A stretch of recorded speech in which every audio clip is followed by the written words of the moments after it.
Good morning, Wrestling Inc. Get up, get going. Happy Tuesday. It is me, your managing editor of WrestlingInc.com, Nick Hausman, joined here every Tuesday to help me get tickled by the pro wrestling news of the past 24 hours. It's our good friend from Second City, Chicago, strongman extraordinaire, EJ Cameron. EJ, welcome back to the Wrestling Inc. Daily. Good to be back, Nick. Thank you for having me, man. It feels like we haven't seen each other in over, 12 hours. Yeah, well, it's actually been less. It's been like 10 hours since we last saw each other, right? Oh, true. Yeah. Maybe 11? I don't know. Time is a flat circle. Yeah, EJ and I went to Raw last night, so we're going to talk all about our experience last night being in the crowd at Chicago for Monday Night Raw. We have a lot of other news to get to as well. If you're listening to us in audio form, sorry the show was late today. It was late because we wanted to include the full audio from Cody Rhodes' AEW media call. So later on, you'll be able to hear that if you're in audio form. Video form, we will have the full audio up for you over on YouTube as well. It won't premiere when our usual audio does, but check back this afternoon. And, of course, all the highlights will be up over on WrestlingInc.com. I would imagine Punk will be brought up. I will imagine Daniel Bryan's going to be brought up. Wow, right there. Yeah, wearing the CM Punk shirt. I don't know. If you guys have any questions for Cody, we haven't done the media call yet. Tweet me at Nick_Hausman. If it's a good question, it grabs me. Maybe I'll actually ask it. I don't know. I'm not tied to anything anymore. Yes, engage us there. Engage us in the chat room. The chat's open. We'll pull your chats up here over onto the screen. Good morning, says Danny Cochran. Good morning, says Samantha. Good morning, Nick and EJ, says Alonzo. All of our friends here leaving messages. We have one here from Andrew Taylor. Good evening. Or I'll do it right. Good evening from Scotland, says Andrew Taylor. So people from all over the world tuning in. Leave us your chats. We'll put them up on the screen. You can talk with us along with the news as things go along here. At the end of the show for everybody, we're going to dive into the mailbag. We're going to look at who would you like to see Shane McMahon feud with if he just were to randomly come back to WWE TV tomorrow? Why do I ask that question? You'll find out in the mailbag. All right, let's get to it here. The news you can use, news will leave a bruise. Before we get to a lot of the releases and contract updates, I think it is only appropriate that we talk about our time at the sold-out Chicago WWE Raw show last night. Being there, EJ, that was a sellout. That looked like a sellout in there, right? Oh, definitely. Everybody was there. Fans everywhere. It was definitely a sellout, especially with those lines. You could tell it was a sellout. Dude, it was. And so that's some inside baseball stuff about last night's show. I don't know what it is. I don't know if like a lot of employees haven't come back from the pandemic. They just were not knowing what to expect from wrestling fans, which I find that very hard to believe. But they were way short-staffed. It was like 40 minutes to get a beer. We only had 2 beers. One beer we got because there was this vendor who just opened up his own stand and was like, I'm taking cash, right? And you could just wild. So anyway, lines were ridiculous. Merch lines were ridiculous. They were selling Bray Wyatt merchandise last night. So I guess trying to get it off their hands because they got it laying around right now. But yeah, it was it was a show. There were some highs, but that middle part, man, we saw Miz and Morrison for a better part of an hour, I felt like, last night on the show, you know? Yeah, it's 3 hours is a lot. It's a lot. Yes. It's a lot, especially when it's not a pay-per-view. It is a lot, and you feel it when you're there. And Chicago is a wrestling city. Everyone always talks about Chicago crowds are the best crowds. Oh, yeah. And we were. But, man, I could feel that everybody was tired. Like, we all were like, man, we were just trying to rally. But it was like, man, I'm white. Yeah, the more I thought about, like, the crowd reaction last night, it felt like the way I've been thinking about it felt like 2 songs being sang at the same time. Because, like, you were getting 2 very different reactions layered on top of each other, EJ. Because, like, I think the best is, like, Goldberg was a perfect litmus test for this, right?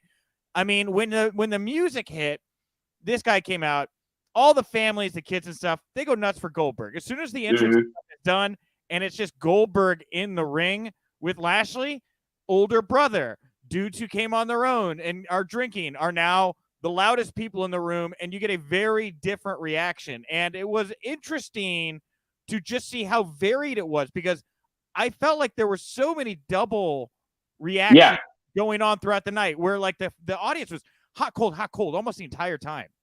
Which is that's how it used to be for Cena, but it felt like the whole show felt like everybody there is a big divide, and I don't know who WWE, they know who they're catering to, the families.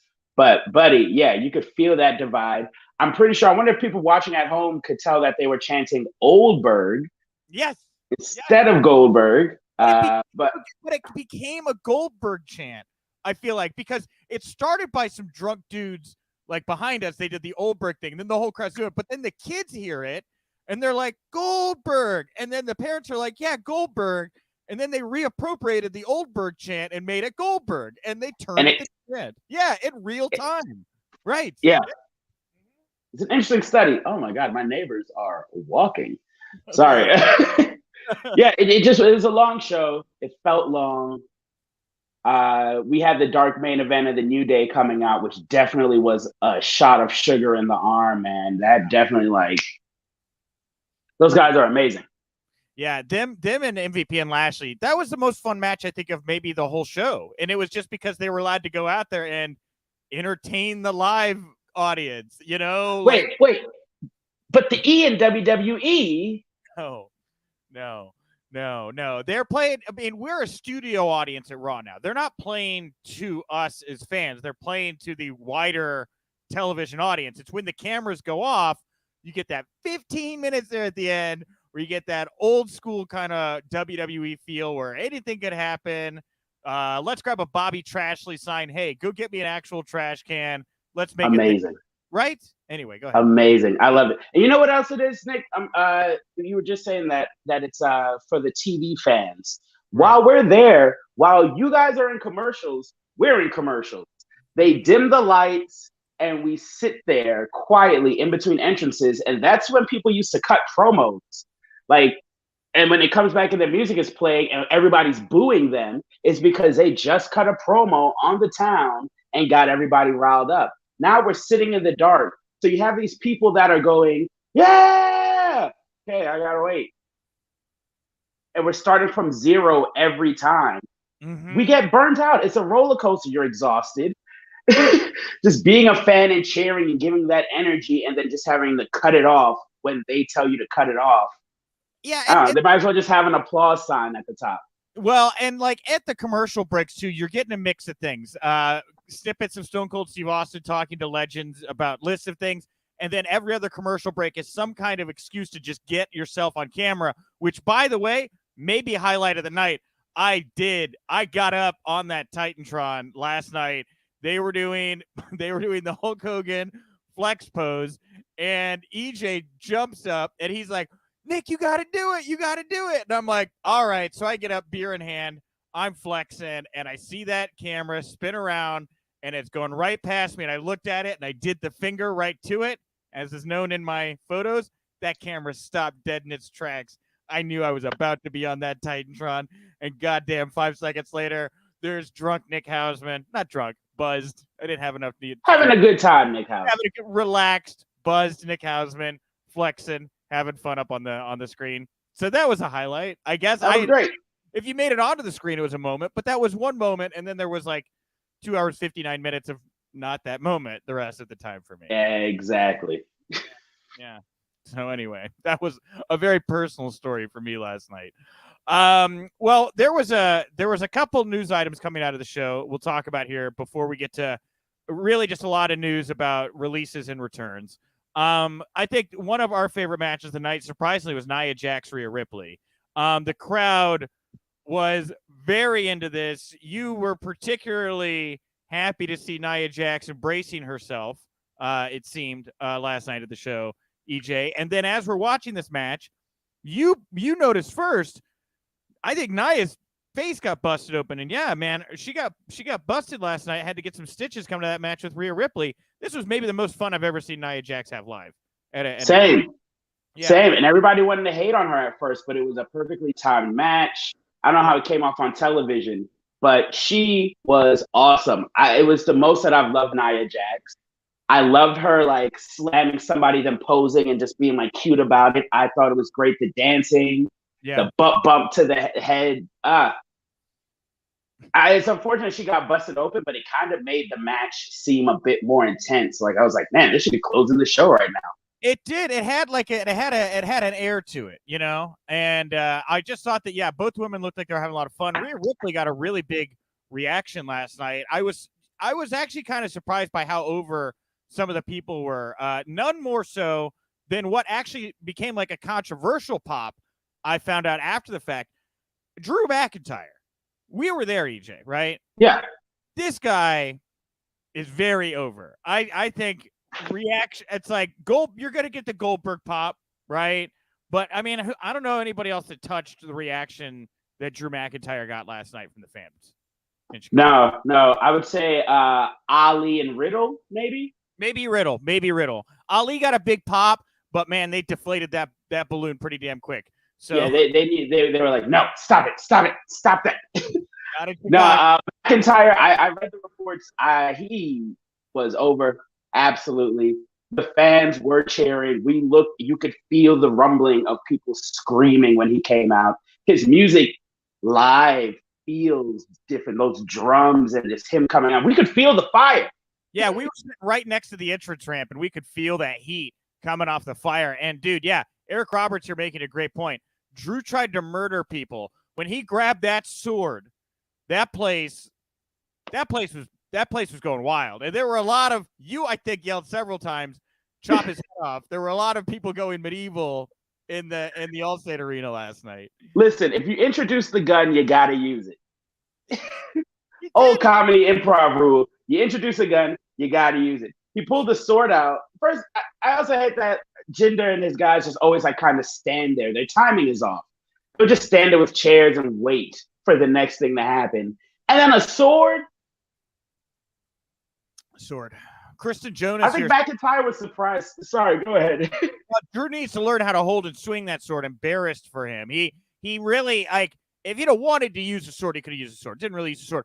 So he does this thing now where he has the sword upright and he's like leaning on it. And I hope that stone is down there because leaning on the tip of a sword is a sin. That's not how you treat a knife. Not a really nice blade.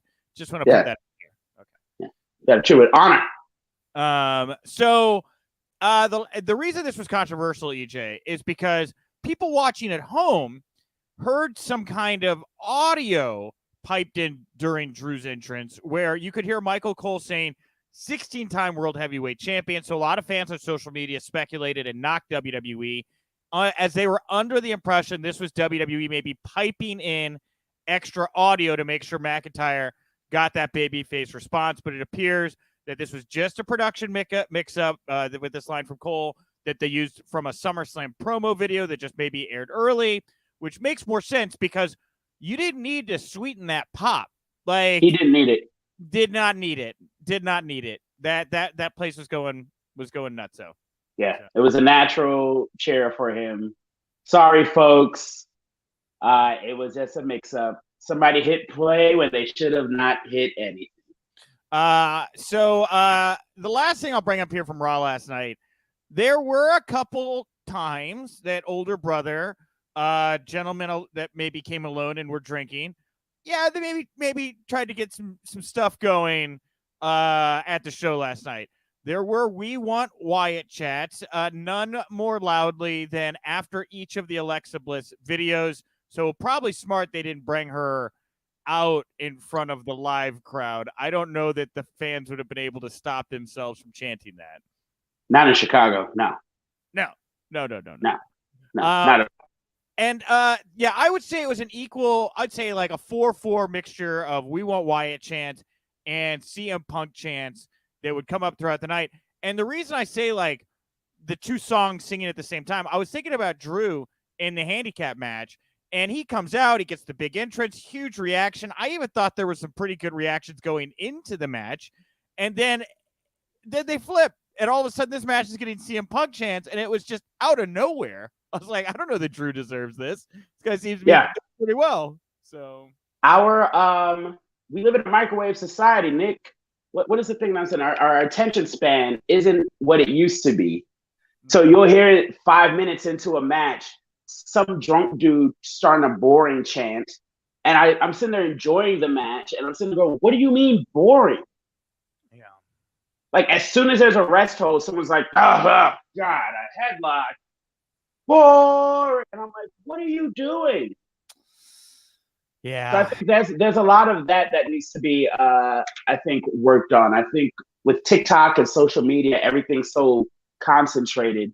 Now when we watch something that's long, we're just gonna go, "Oh God, I gotta sit and watch." Yeah. What are they gonna do when there's an Iron Man match? They can't do an Iron Man match again. But that's the thing is you're layering two fans on top of each other that don't necessarily want to be layered on top of each other. And I do wonder as AEW grows, and if I go to WWE, I'm gonna get Barnum and Bailey. If I go to AEW, I'm gonna get hipster cocktails and a dude who breathes fire and tells dirty jokes. All right. It's two different kind of circus tents. And they're defining themselves at the moment. One more thing about Raw, I guess, here before we move into some news. King Rail saying, this is super chat. Do you guys feel like Cross is coming across as the lost brother to Ascension on Raw? He's going to fail on the main roster, in my opinion. Look, that was another match last night. There were 3 matches the fans really got into last night. I thought that the Nia Rhea match over-delivered.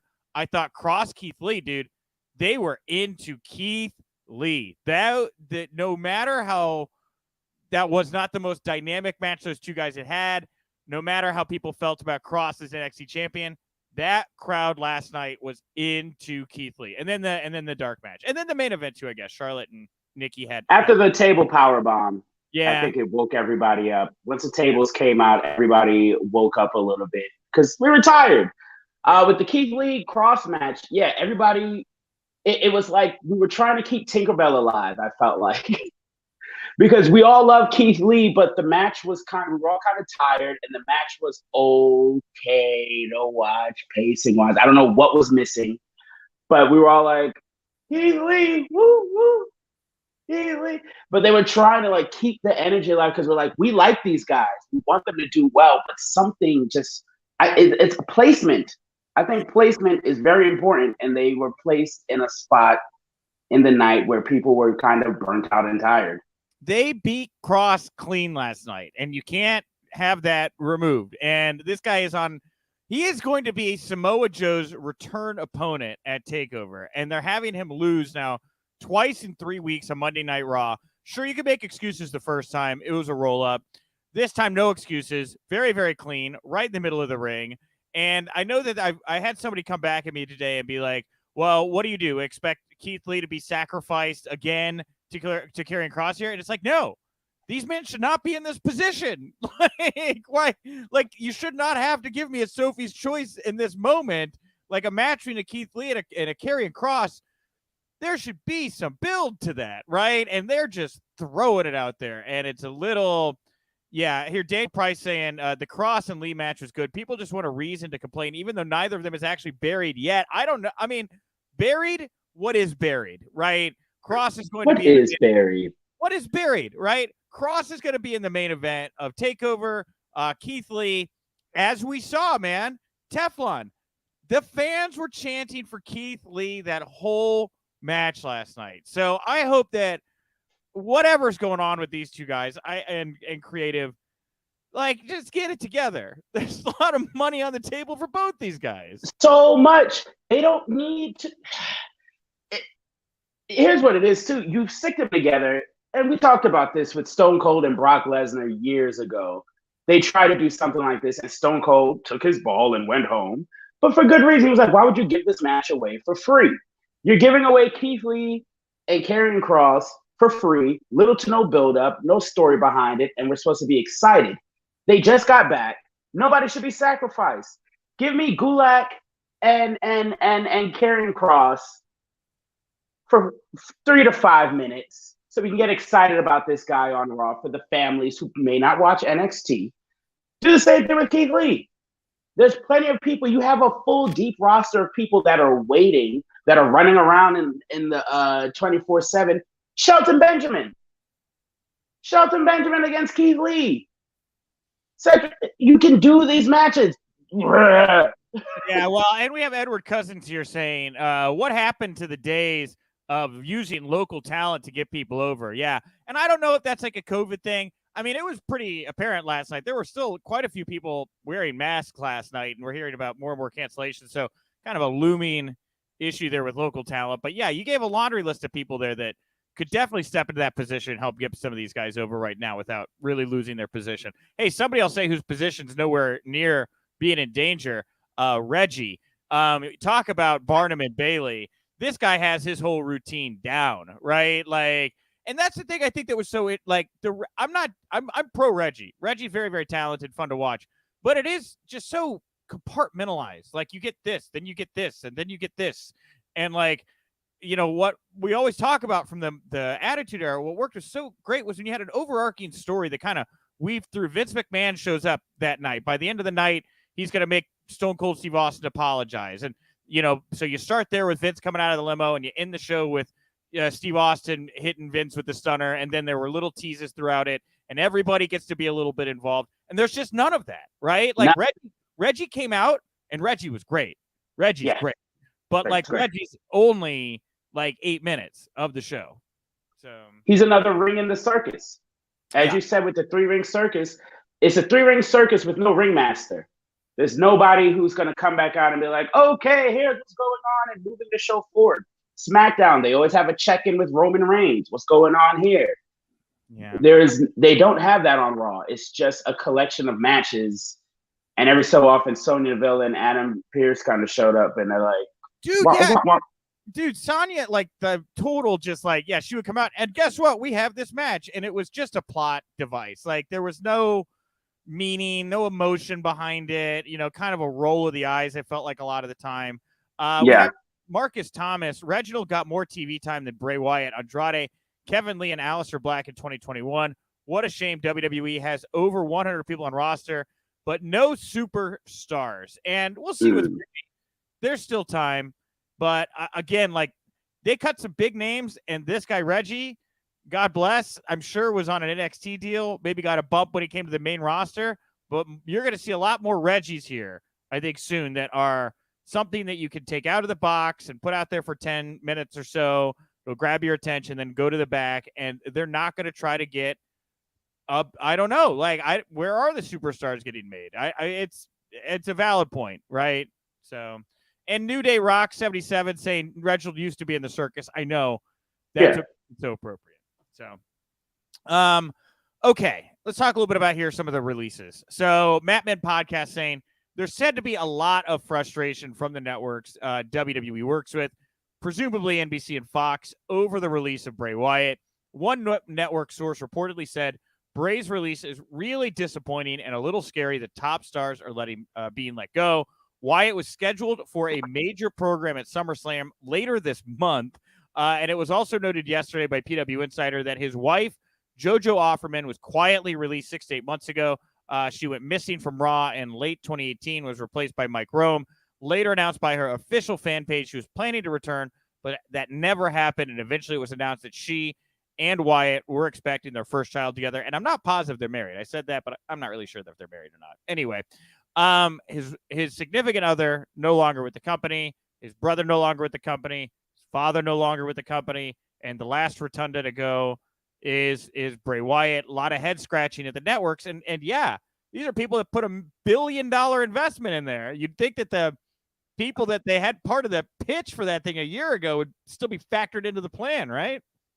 Yeah, it just makes you really question and wonder what's the reason. That's it. We just want to know why.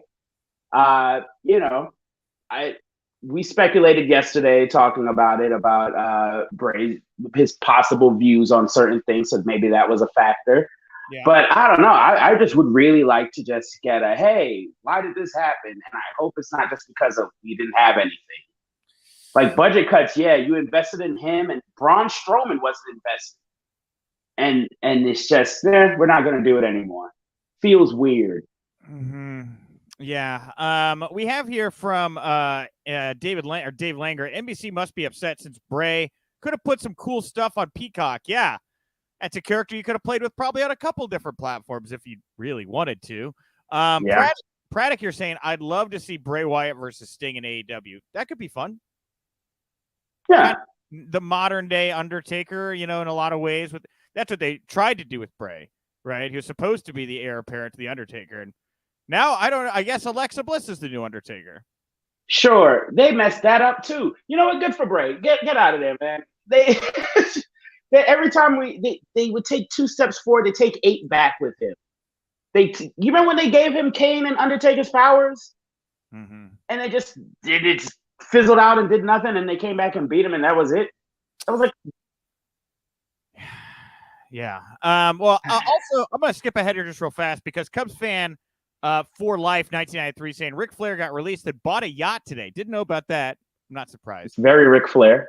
But Fightful saying Ric Flair actually contacted Vince McMahon to ask for his release. He grew frustrated with certain booking decisions on WWE TV and contacted McMahon directly to voice his issues. He also asked Vince for his release. The Nature Boy was outspoken about his disdain of the Lacey Evans storyline in interviews in recent months.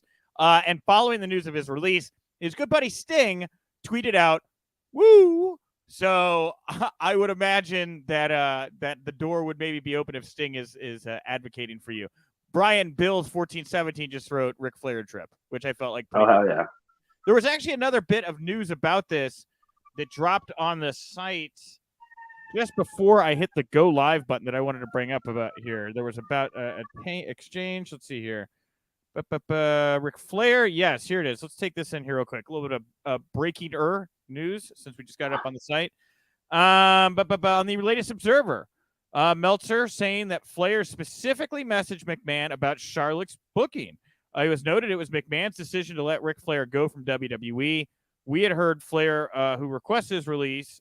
We reported that we had heard Flair request his release. It was Fightful that reported about the frustrations. So, yeah, it was saying here that, yeah, Rick seems frustrated with what they were doing with Charlotte on TV, which, I mean, Charlotte's getting booked better than others. But, yeah, there's still some issues there for sure. Yeah, I mean, they don't necessarily know what they're doing with her. They have her in a very specific role, but it feels like everything's kind of in a holding pattern, and they could be making people and bringing people up. There's a lot of other stars and women that they can be using that we're not seeing. I haven't seen Naomi in a while. No, and I don't know what's going on with Naomi. We'll give her space if that's needed. Yeah, she needs her space, but I wish I'd.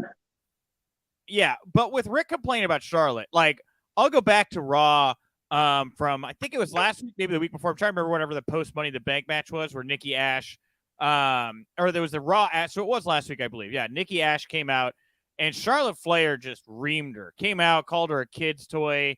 No, this was the Raw after Money in the Bank. Yeah, called her a kid's toy and, like, talked about how she wasn't a real champion and how she's bust her ass, all that. And I remember thinking at the time, like, this is a deep cut. Like, these are real things that were likely said in a creative room that, like, we're like, well, let's make it part of the show or whatever, because I really believe that what she said to Nikki Ash is like what Charlotte Flair actually thinks, right? Like, Charlotte Flair sees herself as a pedigreed, purebred athlete and is the kind of wrestler that WWE should be focusing their women around, not some novelty that makes kind of a joke or whatever of the women's division, which I'm not saying Nikki Ash inherently does, but I can see the knock since she's not a very developed character and is very two-dimensional at this point in time.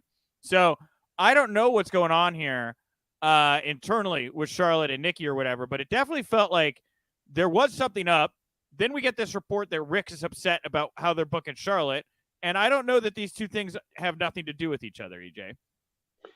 I mean, also, she's a grown woman. I don't think she should have her. I mean, she doesn't have him. She doesn't need her dad coming and being like, hey, she should be doing this. But on the flip side with Charlotte, yes, she is probably one of the best and does great things in the ring. But people have been complaining that they get too much Charlotte, and we are seeing Charlotte too much, and we don't want to see this much Charlotte. So then what do you do? I think Charlotte is fine. I think we have enough Charlotte. I think it's about the stories you tell with her, right? And yes. That is the crux of what we're discussing here. Is how is she booked? Not how does she exist, right? How is she booked? We got a lot of Stone Cold Steve Austin. We got a lot of Dwayne The Rock Johnson. Nobody said that's too much Dwayne The Rock Johnson. That's too much Stone Cold Steve Austin. You take great performers and you find a way to build around them while building talent at the same time. And with just the chaotic nature of the way WWE seems to be booking their product right now, when you have an ace like a Charlotte right now that is just floating and being used to, I don't know, get people over or make sense of whatever kind of mess they've made at the moment, it's not the best use of Charlotte Flair. And I totally see the rub, but I'm disappointed that they can't seem to find a middle ground where both sides can't be happy here and they can't make some more money, because it's very odd. It's very weird booking. It is. Do you think that? All right, let's speculate. Yeah. Do you think she stays? Do I think she stays? I mean, she's making a lot of money there, and she will stay as long as the relationship is good. And it does seem like the water around her has been poisoned. You look at her significant other in Andrade, gone. You look at Rick, he's gone, right? Becky's not around right now. Sasha and Bailey's out. Sasha's on the other brand. If she's not happy, then she won't stay. If they can find a way to make it work, she'll stay. I have for a long time been told Charlotte's a lifer. And just because her significant other or her dad don't want to work with the company and not make money with them, that does not necessarily mean she won't do her own thing. She's obviously an alpha and can make her feel if that's what she wants to do. Yeah. So, let's see here. We have an Adam Cole update from PWInsider.com. The realization of Adam Cole's contract expiring took a number of WWE executives by surprise, as it was believed by some that he was locked in through at least January 2022, while others had him with the company until 2024. It was noted that people within WWE were frustrated that Cole's contract status became public. His contract status is also reportedly related to former SVP of Talent Development Canyon Seaman being let go. The timing of the company learning of the Cole contract issue, quote, very much lines up with the timing of Seaman's departure. Cole is expected to face Kyle O'Reilly in another match at NXT TakeOver 36, which take place on Sunday, August 22nd, the day after SummerSlam. I was looking at this, and one of the things I thought about was, like, remember when they did that unsanctioned match with Adam Cole and Kyle O'Reilly? And it was like, man, I got to that really fast. We had the report that Cole re-signed for an extension recently. I'm wondering if they've been wondering how long they're going to have Adam Cole there for a while now down in NXT, and what that relationship looks like at the moment. Yeah, I mean, that's another one. If he's unhappy and they're not necessarily doing the things that they can be doing with him, then maybe he might leave. Just the fact that they're all like, wait, I thought he was here for another 2022. Well, that's why somebody lost their job. That? That's why it sounds like somebody lost their job, because they were not keeping track of those numbers. Samantha, you're saying if Adam Cole completes his contract, the non-compete clause is null and void, so he could show up at AEW the next day. But it sounds like he was already in that situation, was briefly working without a contract before signing that extension, so he could have gone over to AEW, as Praddock would say, is the Adam Cole Bay. But he chose not to. So there, again, this is, we have Mark Martin here. Mike Martin, Adam Cole using this to negotiate a bigger contract. It would seem to me that, I would be surprised. Hunter and Adam Cole have worked so well together. I do kind of feel like Adam Cole maybe has run his course in NXT. I don't know how Vince would take to him on Raw and SmackDown. Obviously, AEW is fertile ground for him. If I'm just from a business perspective, like, no offense to WWE, but I go raise your value elsewhere and come back and try to see what you can do. It'd be me personally, where my brain space would be. Did he say let him go? I would. Well, if I'm him, I would walk and go to AEW and raise my value and try to come back to WWE maybe later or anywhere else and get more money. I don't know what his negotiating power is at the moment. And I'm sure he would do a lot at AEW. There's a lot of potential there. a lot of friends. He's already pretty tight with a lot of people that work over there. So I could see if he is not as happy as he could be. Yeah. I could see him leaving. And I think that's a major thing, too, just this day and age. More people are like, I'm not happy at this job. I'm leaving. Right. Like at the Allstate Arena, where it was, again, very long lines to get beer and food last night. Oh, man. Antonio Garcia, outside of wrestling Kyle O'Reilly for the 100th time, Adam Cole is doing nothing, right? I mean, yeah, it's like, yeah, they've got him in this holding pattern right now because they don't even seem to know kind of what's going on. He was such a big deal to NXT for so long, and now it just kind of feels like, okay. Mm-hmm. But we were talking about NXT too, how NXT feels like they're still trying to figure out exactly what NXT is right now. Yeah. Well, lastly here, before we get to this Cody Rhodes media call, if you're in audio form, and we're going to talk about Shane McMahon and the mailbag as well here to wrap up the show. But PW Insider saying Becky Lynch apparently will not be factored into SummerSlam plans, as word going around last week's WWE TV tapings was that Lynch won't be returning until the fall, with October being openly discussed. And man, just more and more pushback. I know last night I was kind of holding my breath and hoping, look, man, is this the night? Do we get hurt? Randy Orton didn't even come back last night, you know? No. Mm-hmm. There's something going on, man. Something feels fishy. What do you mean? About Randy? Just about, I don't know, this whole everything. There's so much that's going on and people leaving and just odd energy going on. It really makes me wonder there's something else that we're not hearing about. All right. Well, EJ, I want to thank you for talking the news of the day. Thank you to Cody Rhodes for the time on the media call. Again, if you are watching us in video form of highlights and snippets available over on the website here from the Cody call in about 2 hours, it would seem, because the call starts here in about an hour and a half. Now we're going to dive into the mailbag, courtesy of course, at Wink Daily, WINC Daily. That is the Twitter account to follow if you want to vote in our daily polls. Today's poll question stems from the following report that WWE Shane McMahon is the new executive chairman of Ideanomics. Now, Ideanomics announced that McMahon has been appointed to the role of executive chairman. He has been involved with the company since 2010, previously served as the vice chairman. Ideanomics is a global company that focuses on the convergence of financial services and industries experiencing technological disruption. Wow.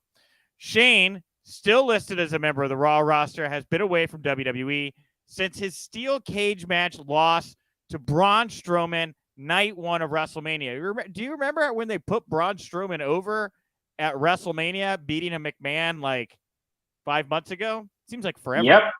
Like, remember when they were just pouring goo all over him and just call him a big stupid idiot for like weeks? That's right. He was like, you big dummy. I'm Braun Strowman. All brawn, no brain. Am I right? And didn't he come out as his like twin brother, Braun Strowman, or was that another thing? That was another time. Never mind. Okay, I'm intrigued by Braun Strowman though. So the reason I just got me thinking about Shane McMahon, and if Shane were to just come back, and I don't know what the odds of that are. But if he were to come back right now, what would you like to see a Shane McMahon do? Do you want to see him feud with Roman Reigns, Charlotte, AJ Styles, or someone else? Over 250 votes here. 38.4% say Charlotte Flair. 25.2% somebody else. 19% AJ Styles.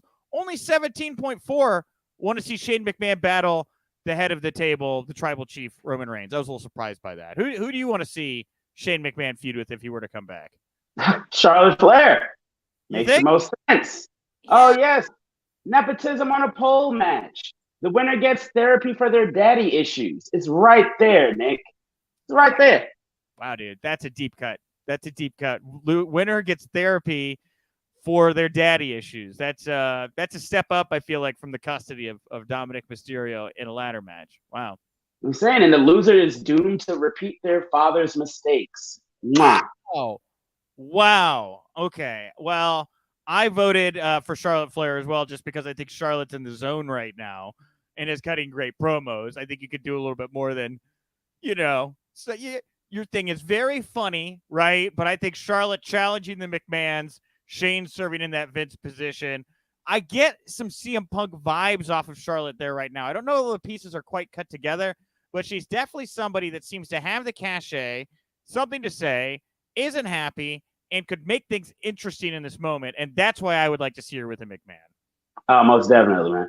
She also has a real scrappy fighting style. Like, there are times when she's fighting and it just looks like her and her opponent are really beating the crap out of each other. You know, Shane has them little fun flutter punches. Well, I think, you know, even if it's not Shane, you know, including Stephanie in it, Rick has talked for years about how he would love to see Stephanie versus Charlotte happen on a big stage. And maybe Shane isn't the one to channel, you know, Vince. Maybe Steph is the one. And, you know, everything that's worked for the men in the past has really worked well for WWE's women's division. And there are still a couple things we haven't seen the women try to recreate yet from that era. I'm pro women, some kind of women's NWO group, New Women's Order, whatever. Mm-hmm. I think that would work. And I think, you know, is Charlotte, like, could she be that Stone Cold to Stephanie's Vince? Could you play in those waters? And it would be intriguing just because it's a variation of something we've seen. I think so. Maybe. I'd love to see that, especially because Stephanie always just stomps all over people. Mm-hmm. Like, anytime she's doing a promo with a wrestler, she will just kick their ankles out and make them look dumb. And you're like, man, nobody? We have a super chat here from Ed the Hatter. Just wanted to honor you guys. My very first super chat. Love the Wrestling Inc. Daily. Listen every day, mostly on podcast form. Cheers, Ed, UK fan. Well, Ed, we thank you. Top of the evening to you, sir, or mid-afternoon. Cheers, Ed. Whatever it may think it's like 4 o'clock, 5 o'clock there, whatever. You know, whatever. I hope you're having a pint, Ed, right? Yeah. Thanks for the nice words. All right, let's read a couple write-ins. The Bus Cat, Omos. We didn't even talk about Omos. You were huge into Omos last night. Oh, good, because he's a huge guy. You see the size of that man? He's very impressive live. Very. We have at Dumb Marks Pod. They'd like to see Shane feud with Reggie, best in the world versus 24/7. Right? Okay. We have at D_revamp1 feud with Triple H over who has the most dominant brand warfare for a few months would be a nice change of pace. I actually kind of dig that if they would actually let NXT get some shine. Sure. Why not? Let's see here. We also have anyone else I want to vote for here? Anybody else I want to say? Yeah, another one from Kip24 for Triple H. Couple no thank yous. Let's see over here. We have let's see, who do we have here? I don't see a whole lot of write-ins here from our, let's see, Shane versus Triple H. More Shane versus Triple H. Braddock saying Shane to be perfect in NXT. So I guess a lot of people a lot of meat on the bone, I guess what I'm saying, EJ, for Shane and Hunter going head to head over brand supremacy. And maybe you could pull Steph, maybe Charlotte's Hunter's, you know, girl going up against his wife. You know, there's some inner turmoil there. I don't know. Throw it out there. I'm good on that bone. No? Not enough meat on that bone for me. I'm very good on it. Okay. All right, everybody. Well, hey, that's going to bring us to the end of the show today. I want to thank you all so much for tuning in. I'll be back tomorrow. I'll be joined by Michael Weissman. We're going to have a mystery interview. I have a whole cavalcade of things in the tank. I haven't had time to even decide what the schedule looks like for this week. So come back tomorrow. Another big interview. If you like the Wrestling Inc. Daily, support WrestlingInc.com. We're on all your socials, and the Wrestling Inc. podcast, just like this show, goes live on the Wrestling Inc. YouTube channel and all the socials. Only they go live at night, different faces, different punditing. Subscribe to the Wrestling Inc. podcast on your preferred podcast platform. You can do the same thing with the daily. And if you want to leave us a nice review over on our iTunes page, we'd really, really appreciate it. EJ, anything you want to plug, promote, put over here to wrap up the show today? Y'all stay safe. Stay safe. Take care of each other. Take care of yourself. Find something and do something that makes you happy. It's been a minute. Go get a bagel. Go get a bagel. Go get you a bagel and just take care of yourself. Go get you some sun. Wash your hands. Wear a mask if you can, where you can. Yes. Do all the things that we've been telling you that you haven't been doing. I don't know. Give it a try today. Personal responsibilities. Everybody. That's the name of the game at the moment. I am at Nick_Hausman over on Twitter. Thank you all so much for tuning in. I will talk to you tomorrow. And remember, if you winked, you didn't miss it.